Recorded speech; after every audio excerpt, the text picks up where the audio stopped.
Shalom, sahabat Bible Study online CK7 yang dikasihi Tuhan Yesus Kristus. Berjumpa kembali dengan saya pada hari ini, Pendeta Markus Simanjuntak, untuk membantu setiap sahabat sekalian dalam membahas, mengerti, memahami firman Tuhan yang hari ini kita baca. Dan pembacaan firman hari ini adalah dari Yesaya pasal yang ke-56. Dan kita akan membahas janji keselamatan untuk semua orang. Sebelum kita lebih jauh membahas hal ini, mari saya mau mengajak Bapak Ibu, saudara-saudara sekalian, untuk kita membangun keintiman kita dengan Bapa.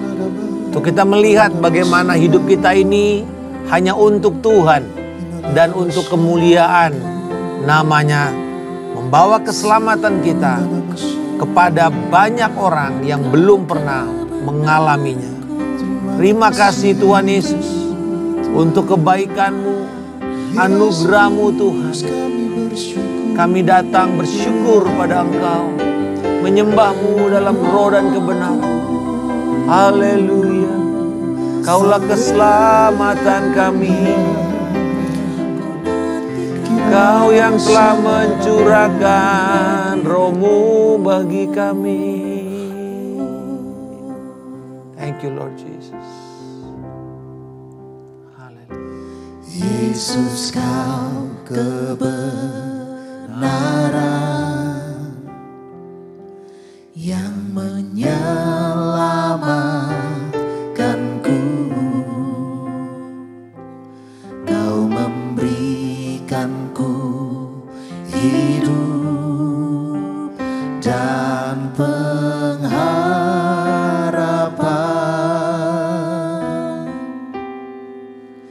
Ku ikut kehendak-Mu, ku perlu anugerah-Mu. Ku nyatakan janji-Ku kepadamu.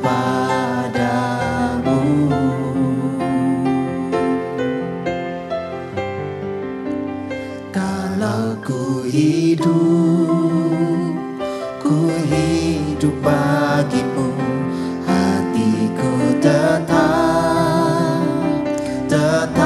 menyembah-Mu. Dunia tak bisa menjauhkanku dari kasih-Mu.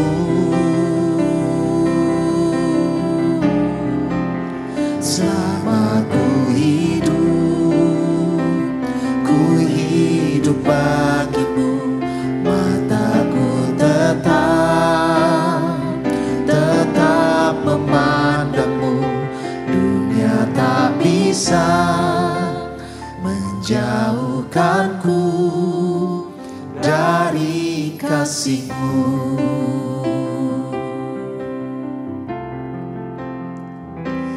Yesus, Kau kebenaran yang menyelamatkanku. Kau memberikanku hidup dan pengharapan.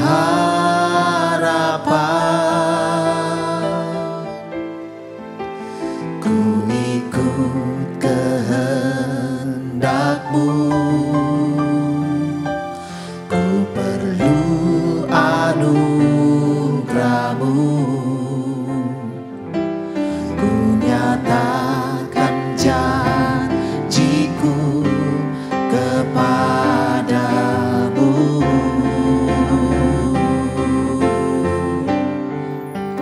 Kalau ku hidup bagimu, hatiku tetap menyembah-Mu. Dunia tak bisa menjauhkanku dari kasih-Mu. Selama ku hidup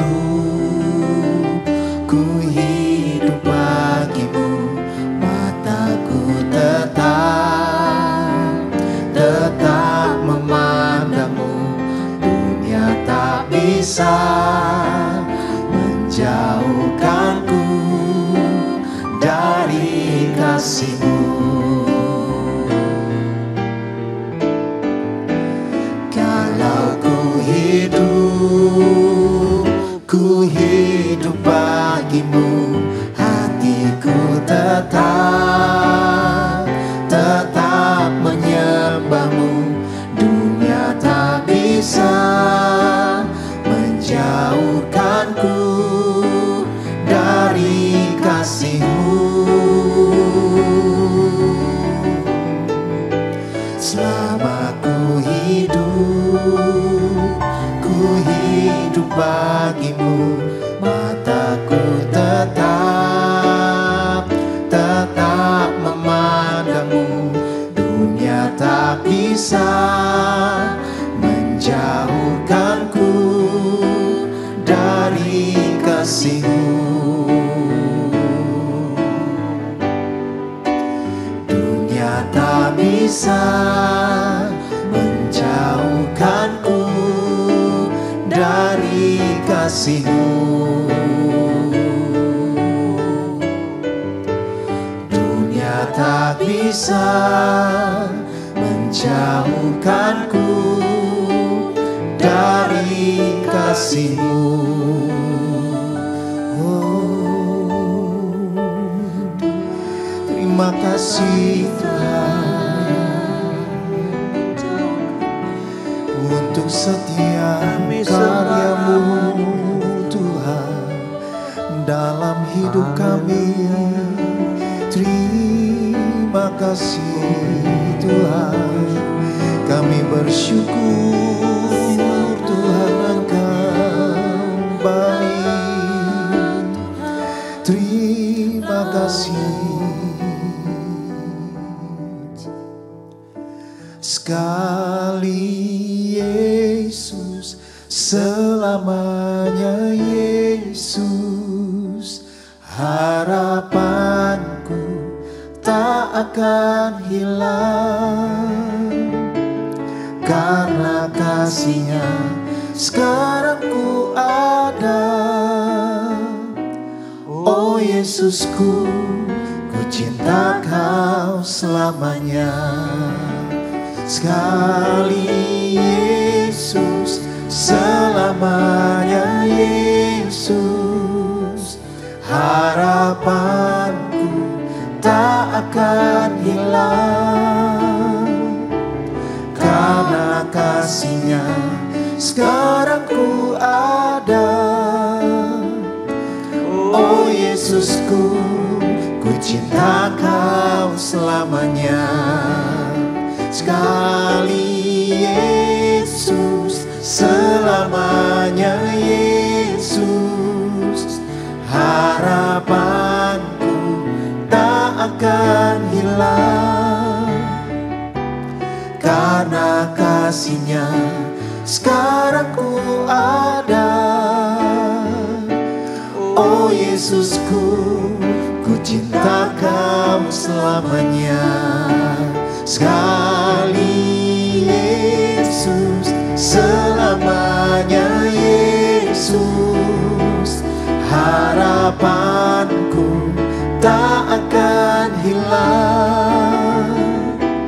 Karena kasih-Nya sekarang ku ada.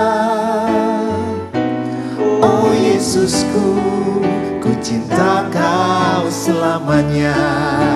Sekali Yesus, selamanya Yesus, harapanku tak akan hilang. Karena kasih-Nya sekarang ku ada. Oh Yesusku, ku cinta Kau selamanya. Karena kasih-Nya sekarang ku ada. Oh Yesusku, ku cinta Kau selamanya. Karena kasih-Nya sekarang ku ada. Oh Yesus, Yesusku, ku cinta Kau selamanya. Oh, terpujilah Kau Tuhan Yesus. Kaulah yang kami sembah dan tidak ada yang lain. Di dalam nama Tuhan Yesus Kristus. Amin. Sahabat Bible Study Online CK7 yang saya kasihi, hari ini kita melanjutkan bahasan kita di dalam Yesaya 56. Itu satu nubuatan yang menggabungkan serangkaian peringatan dan janji yang diberikan kepada semua orang yang ingin mempertahankan hubungan perjanjian atau covenant mereka dengan Tuhan.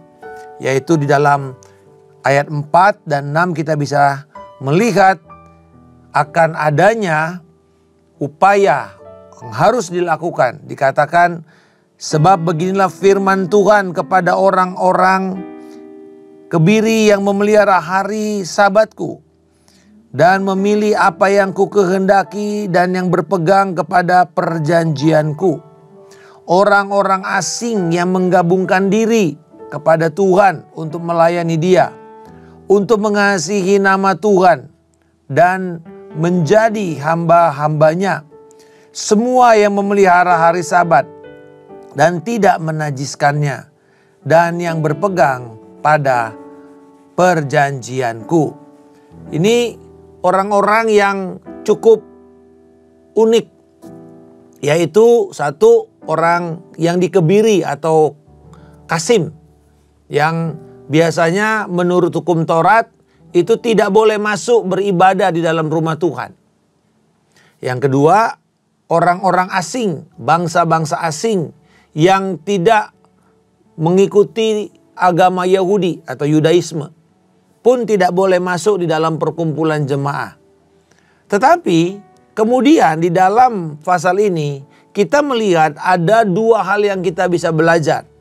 Fokus kita pada hari ini adalah dari ayat 1 sampai 8. Karena pasal 56 ayatnya yang ke-9 sampai dengan pasal 57 itu sebenarnya menjadi satu kesatuan. Karena berbicara mengenai peringatan kepada pemimpin-pemimpin, baik itu pemimpin negara ataupun pemimpin agama. Jadi kita akan fokus pembahasan ini pada waktu membahas Yesaya 57. Tetapi hari ini kita melihat ada dua hal yang perlu kita lakukan dan jaga, perhatikan pada waktu kita membangun perjanjian kita dengan Tuhan. Yang pertama, motivasi internal atau komitmen. Yang kedua, demonstrasi eksternal. Kalau kita melihat yang pertama, motivasi internal, berarti itu bicara mengenai apa yang ada dari dalam hati kita. Berbicara mengenai bagaimana sikap dan komitmen kita untuk menyenangkan hati Tuhan. Untuk berkenan, untuk berpegang teguh kepada janji Tuhan itu. Mari kita lihat dari ayat 2. Berbahagialah orang yang melakukannya dan anak manusia yang berpegang padanya, yang memelihara hari Sabat dan tidak menajiskannya, serta yang menahan diri dari setiap perbuatan jahat. Lalu tadi kita sudah baca ayat 4 dan ayat 6 tentang orang kasim dan orang-orang asing.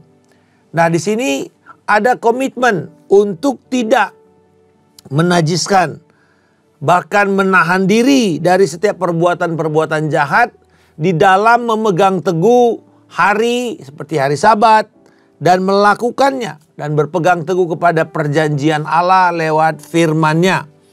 Juga bagaimana sikap dari dalam ini akan menghasilkan tindakan dalam bentuk luar atau kita bisa sebut sebagai demonstrasi eksternal, dengan satu kondisi bahwa perilaku orang percaya ini harus konsisten dengan cara-cara yang Tuhan inginkan. Jadi tidak bisa juga niat hatinya baik, senang ingin menyenangkan Tuhan, tetapi perilakunya bertentangan dengan Tuhan.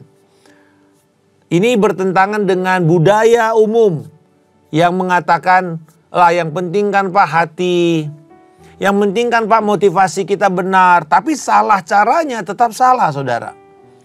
Perjanjian lama dan perjanjian baru memiliki prinsip yang sama, dan ini adalah teologi Alkitab. Hal yang benar tetapi dilakukan dengan cara yang salah tetap akan cenderung menghasilkan bencana. Tidak akan membawa perkenaan kepada Allah. Jadi kita perlu melakukan dengan sikap yang benar, situasi hati yang benar, motivasi hati yang benar, dan cara yang benar juga yang berkenan. Makanya Alkitab itu mengajarkan bagaimana caranya. Dan saya percaya kalau kita mengerti prinsip di balik hal-hal atau setiap ritual, setiap perayaan, maka kita bisa menarik kebenarannya, lalu kita bisa mengaplikasikan di dalam kondisi zaman kita sekarang ini.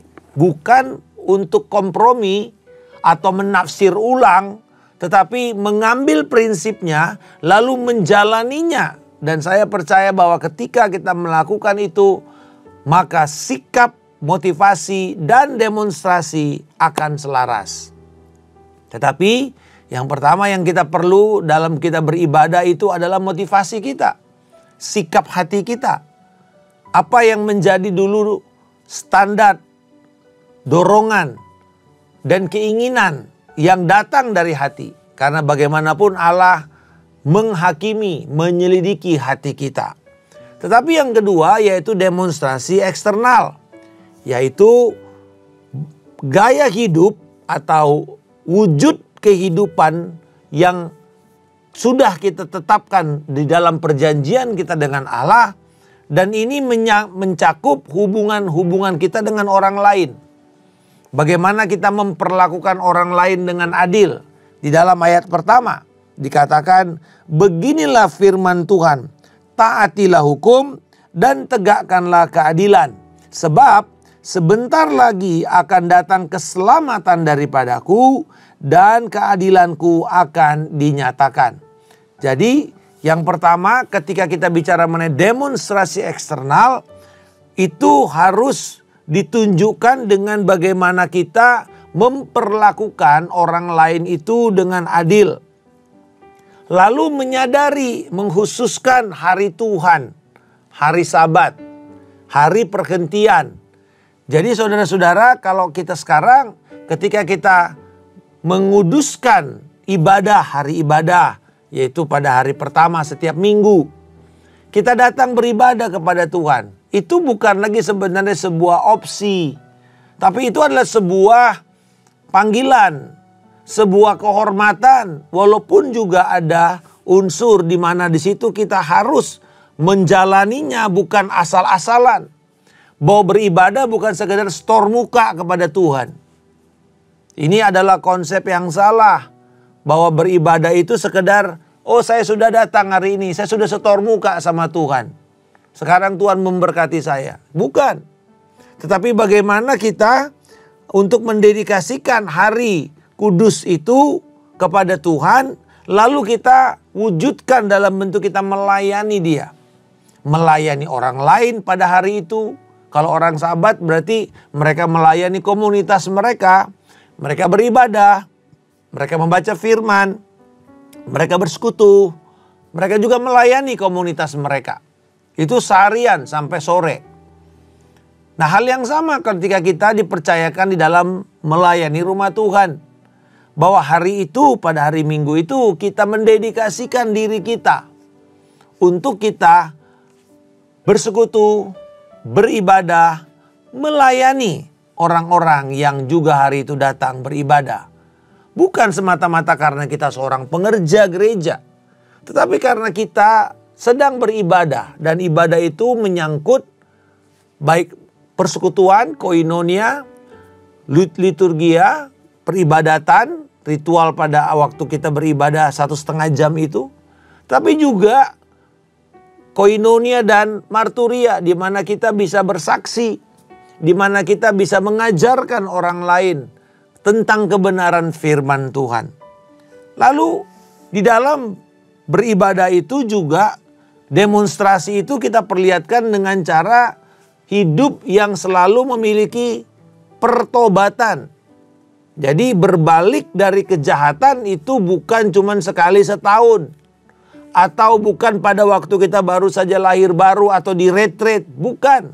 Tetapi setiap hari kita perlu mengambil sikap berbalik dari kejahatan-kejahatan kita. Nah, semua ini akan membuat kita bisa menikmati berkat Tuhan itu tanpa ada penghalang. Kita mengalami keselamatan yang dari Tuhan. Dan saya percaya dengan sikap hati yang benar seperti ini, maka penyembahan kita akan menjadi penyembahan yang berkenan kepada Allah. Bahkan sekalipun yang melakukan itu adalah orang asing atau orang kasim yang menurut hukum Taurat ini tidak bisa diterima. Tetapi nubuatan ini memberikan ruang kepada mereka yang selama ini terabaikan. Terabaikan sama sekali. Jadi nubuatan ini tampaknya berurusan dengan beberapa pertanyaan yang diajukan oleh undangan terbuka kepada setiap orang untuk masuk dalam perjanjiannya yang kita sudah bahas kemarin dalam Yesaya 55. Pertanyaannya kan begini, ayo mari datang kepada Tuhan. Lalu orang yang menerima undangan bilang, emang saya boleh datang? Kan saya orang yang dikebiri. Emang saya boleh datang? Kan saya orang asing, saya bukan orang Yahudi. Begitu. Nah, ini jawabannya di dalam Yesaya 56 ini. Bahwa ternyata siapa saja yang diundang oleh Tuhan untuk masuk dalam perjanjian kekalnya melalui Mesias dapat menikmati perjanjian ini. Dapat beribadah di gunung Tuhan. Akhirnya dikatakan kan siapa yang boleh naik ke gunung Tuhan yang kudus? Orang yang suci hatinya, yang bersih tangannya. Tidak lagi dikatakan oh kamu orang ras tertentu yang boleh naik ke gunung Tuhan. Atau para pejabat-pejabat tertentu dalam gereja yang boleh naik ke rumah Tuhan. Tidak. Orang yang hatinya bersih dan tangannya suci tidak berbuat kejahatan. Itu yang dikatakan oleh Alkitab sebagai orang-orang yang akan diizinkan masuk di gunung Tuhan yang kudus.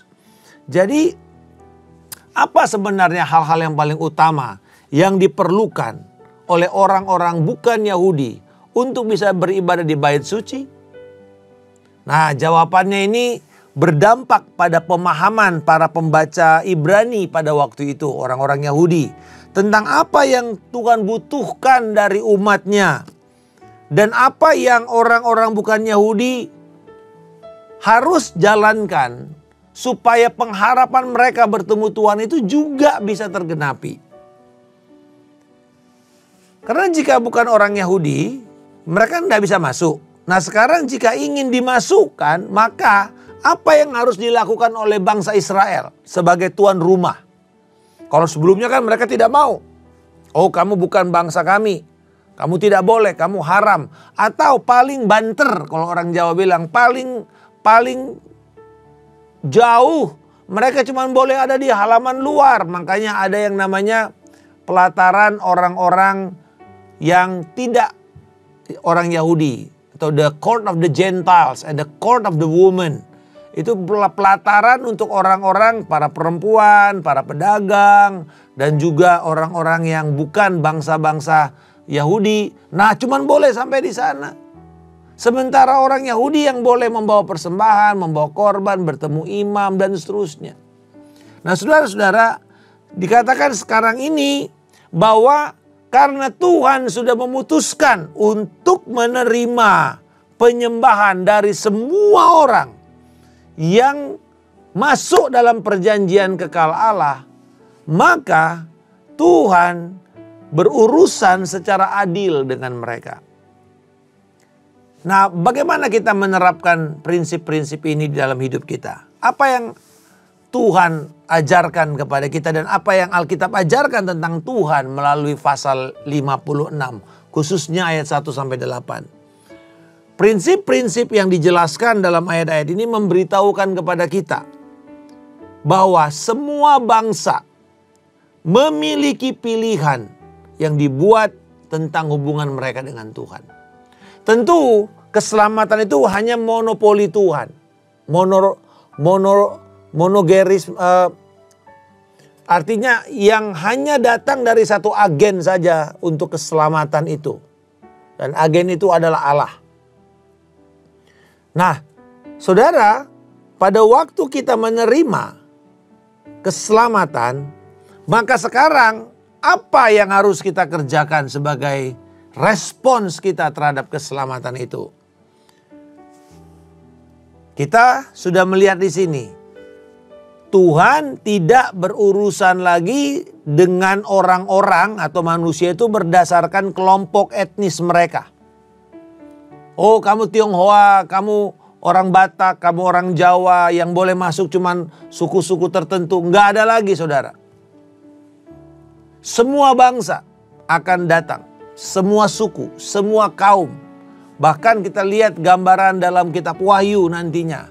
Di hadapan anak domba semua akan berseru. Dan dikatakan bahwa segala suku, kaum, bahasa dan bangsa akan berkumpul untuk memuliakan Yesus Kristus. Jadi di sini tidak ada pengecualian. Kalaupun ada pengecualian itu dikatakan tadi ya orang asing dan orang yang kasim atau orang yang dikebiri. Tetapi kembali lagi, bahkan orang-orang seperti ini ya, yang Tuhan sudah tetapkan untuk tidak boleh, Tuhan mau kamu menghormati hadirat Tuhan. Dengan cara apa? Berpegang teguh pada hubungan perjanjian dengan Tuhan. Yang kedua, kesediaan mereka untuk mempraktekkan hidup yang berkeadilan kepada semua orang di dalam tingkatan sosial. Dan ini terjadi di dalam gereja perjanjian baru. Di Kolose, Paulus mengatakan tidak ada lagi orang Yahudi, tidak ada lagi orang Yunani, tidak ada lagi orang barbar. Artinya orang yang tidak beradab, orang yang ngomongnya nggak jelas, orang yang mungkin bahasanya aneh. Tidak ada lagi orang Skit, itu bangsa yang dimusuhi oleh banyak bangsa karena kekejaman mereka kalau berperang. Tidak ada lagi hamba, tidak ada lagi majikan, tidak ada lagi budak, tidak ada lagi laki-laki dan perempuan. Artinya saudara-saudara, ini berbicara mengenai tidak ada pembatasan hanya berdasarkan kelompok, status sosial atau ras tertentu.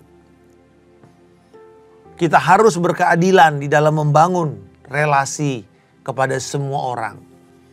Lalu kemudian kita harus berpegang teguh kepada kasih dan kepada pelayanan untuk Tuhan lewat rumahnya. Dan orang yang datang dan berpegang pada perjanjian Allah adalah orang yang memperlihatkan penyembahan mereka kepada Tuhan adalah penyembahan yang lahir dan dengan sikap yang penuh sukacita. Sikap yang penuh dengan kegembiraan. Dan Tuhan mengundang semua orang untuk berdoa, untuk bernyanyi, untuk bersukacita. Dan menyembah di gunungnya yang kudus. Ayat 6 dan 7. Orang-orang asing yang menggabungkan diri kepada Tuhan untuk melayani dia. Untuk mengasihi nama Tuhan dan menjadi hamba-hambanya. Semua yang memelihara hari Sabat dan yang tidak menajiskannya. Dan yang berpegang pada perjanjianku, mereka akan kubawa ke gunungku yang kudus. Jadi Tuhan sendiri yang membawa mereka. Dan akan kuberi sukacita di rumah doaku.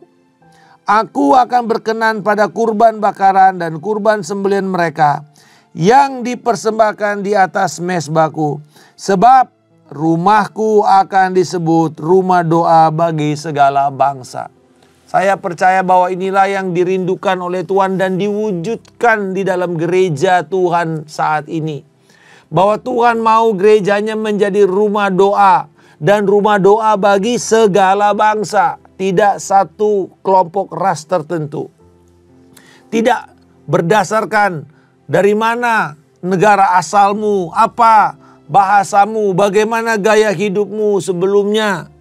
Ya, masalahnya kemudian adalah ini.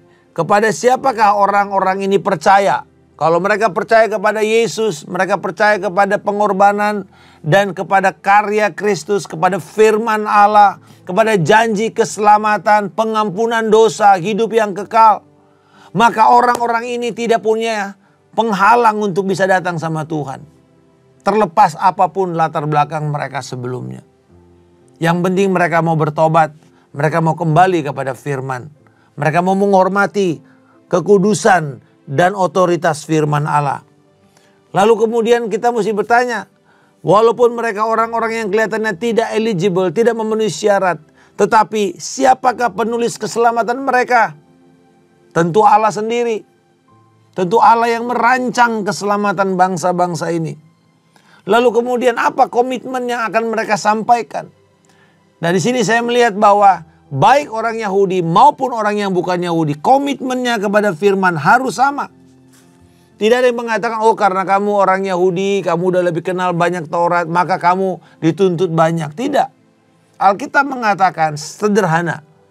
Di dalam Yakobus, siapa yang lebih banyak tahu akan dituntut lebih dahulu.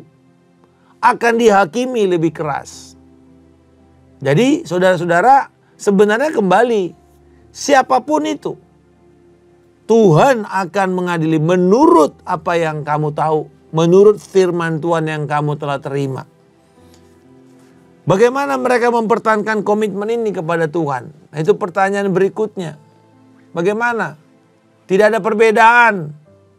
Mau mereka orang Yahudi maupun non-Yahudi dalam mempertahankan komitmen mereka. Semua diberi tanggung jawab yang sama.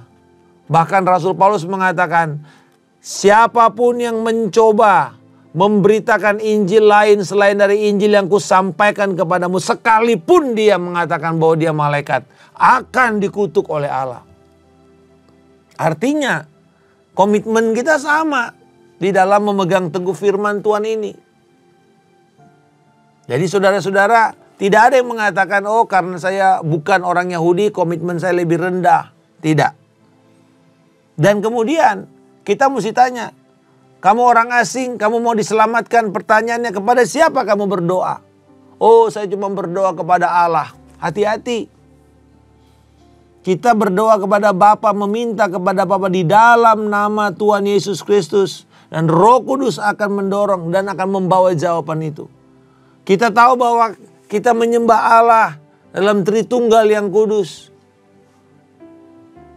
Karena pertanyaan ini semua orang bisa mengklaim dia percaya Allah. Tapi pertanyaannya, apakah kamu percaya Allah yang menyatakan dirinya dalam Kristus Yesus?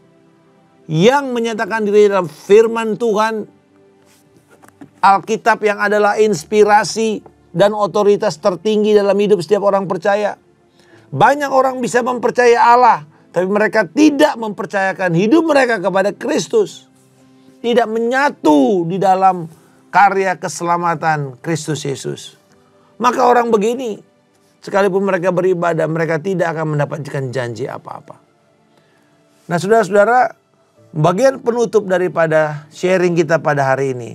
Dalam Daniel pasal yang ke-7 ayat 13 sampai 14. Daniel mengacu kepada masa depan ketika Tuhan yang sudah ada sejak purbakala. The ancient of days itu. Itu istilah dalam bahasa Inggris, the ancient of days. Yang sudah ada sejak permulaan zaman. Yaitu Allah pencipta langit dan bumi. Akan memberi otoritas, kemuliaan, kuasa kepada siapa? Kepada satu pribadi. Anak manusia yang akan memerintah atas orang-orang, atas semua bangsa. Nah, mereka akan berbicara setiap bangsa karena mereka akan masuk di dalam kerajaannya. Jadi saudara-saudara, jangan batasi kemahatauan Tuhan dan juga kemahatauan tubuh kebangkitan kita. Ada yang mengatakan, Pak, bahasa apa sih Pak di sorga? Apakah bahasa etnis tertentu? Saya mau mengatakan begini, gak usah pusing. Kalaupun nanti Tuhan Yesus berbicara pakai bahasa Ibrani, kamu pasti akan ngerti. Oleh karena hikmat dan marifat Tuhan yang sudah diberikan kepada setiap orang-orang yang mengalami tubuh kebangkitan. Ya saudara, Allah mau berbicara pakai bahasa apapun, kita pasti akan mengerti di sorga. Karena itu adalah anugerah yang Tuhan berikan kepada kita. Dia yang sudah mempersilakan kita masuk dalam kerajaannya, maka Tuhan akan menyediakan kepada kita bagaimana memahami semua apa yang menjadi pikiran dan perkataannya. Jadi Bapak Ibu Saudara-saudara sekalian, kita bersyukur ya kalau di Indonesia ini kita selalu menjunjung tinggi NKRI. Kita menjunjung tinggi dan kita tidak mau adanya perpecahan rasial, prasangka-prasangka etnis, penghakiman, prejudis, perpecahan denominasi yang sudah begitu banyak menyakitkan hati Roh Kudus. Bahkan adanya kebencian-kebencian, karena adanya politik identitas terhadap orang-orang yang berbeda. Oh saudara-saudara, semua ini tidak ada tempatnya di dalam kerajaan Allah. Mereka pemecah belah, mereka orang-orang yang menghakimi hanya karena latar belakang ras, suku. Tidak ada tempat di dalam kerajaan Allah di masa depan. Sekarang jika prinsip yang benar, yang merupakan cita-cita Tuhan, supaya segala bangsa datang berkumpul di hadapan Tuhan, maka hari ini kita harus sepakat berupaya berjuang dan memperlihatkan itu di dalam gereja Tuhan. Bahwa di dalam gereja semua kelompok orang diterima. Semua orang harus diterima di bait suci untuk boleh beribadah, untuk boleh berdoa. Selama mereka mau untuk tunduk kepada firman Allah. Jadi pertanyaannya bukanlah apakah mereka berbicara bahasa saya. Apakah mereka berpakaian seperti saya? Dulu saudara, salah satu yang membuat kekristenan itu ditolak di dalam bangsa kita adalah pembawa-pembawa berita Injil, para misionaris memaksa orang-orang yang percaya kepada Kristus untuk berubah cara berpakaiannya. Kamu gak boleh pakai sarung lagi, harus pakai celana, harus pakai pentolan, harus pakai jas. Sehingga akhirnya kita melihat gereja di Indonesia sebenarnya masih berbahasa-bahasa kebarat-baratan. Tidak bisa mengadopsi. Kalaupun diadopsi dengan kultur kita yang terjadi, kita campur sehingga akhirnya justru itu membawa kebencian, kejijikan di mata Tuhan yang kita kenal sebagai istilah sinkritisme. Itu percampuran antara penyembahan berhala dengan kekristenan atau dengan bungkus kekristenan. Ini juga tidak benar. Nah saudara-saudara, bukan bagaimana mereka berpakaian, apakah seperti saya berpakaian, apakah berdoa gayanya seperti saya berdoa. Lagu yang kita nyanyikan harus sama, bukan itu saudara. Di dalam bait suci, di dalam hadirat Allah, kita datang beribadah berdasarkan karya Kristus di kayu salib yang sudah menebus kita dan membasuh kita. Jadi saudara, akhirnya bukan karena satu tata ibadah yang harus pakem yang harus kita ikuti. Tapi kita datang bahkan bukan dengan satu denominasi, satu ras, satu kelas, satu bangsa. Bukan. Justru dengan berbagai macam perbedaan itu, kita menyambut Kristus dan yang telah menyatukan kita. Dan itu akan membuat kita bisa memuliakan Tuhan. Kiranya firman ini akan mengajak kita, mendorong kita menjadikan gereja Tuhan sebagai tempat di mana semua bangsa akan datang dan menyembah Tuhan. Terima kasih Bapa. Biarlah setiap kami menjadi orang-orang yang memegang teguh perjanjian Allah. Kami yang sudah diundang masuk dalam rumah-Mu. Dan biarlah setiap kami juga akan memuliakan Tuhan dengan cara-Mu. Tuhan yang memberkati engkau dan Tuhan yang melindungi. Tuhan akan membuat wajahnya senantiasa bersinar atas engkau, memberikan engkau kasih karunia yang melimpah. Tuhan menghadapkan wajahnya dan memberikan engkau damai sejahtera yang melampaui segala akal dan pikiran. Kasih karunia dari Allah Bapa, cinta kasih dari Tuhan kita Yesus Kristus, persekutuan yang indah erat dan manis dengan Roh Kudus menyertai engkau dari hari ini sampai Tuhan Yesus Kristus datang menjemput kita di awan kemuliaan dan membawa kita memerintah dalam kerajaan damai-Nya hingga kekal selama-lamanya. Dalam nama Tuhan Yesus Kristus kami berdoa dan mengucap syukur. Haleluya. Amin. Tuhan Yesus memberkati. Shalom.